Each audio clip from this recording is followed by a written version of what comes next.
Різдво, засніжені хати далеко за морями, та хоч туди далеко йти, Різдво й тут, і з нами.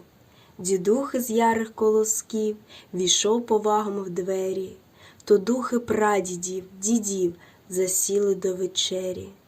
Куття солодка на столах із меду та пшениці, що виростала на ланах із чорної землиці.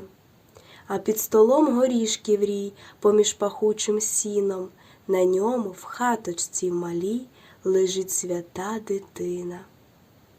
Воскова свічка на столі, бо свято світле нині, в хатах у нас по всій землі, як там, на Україні.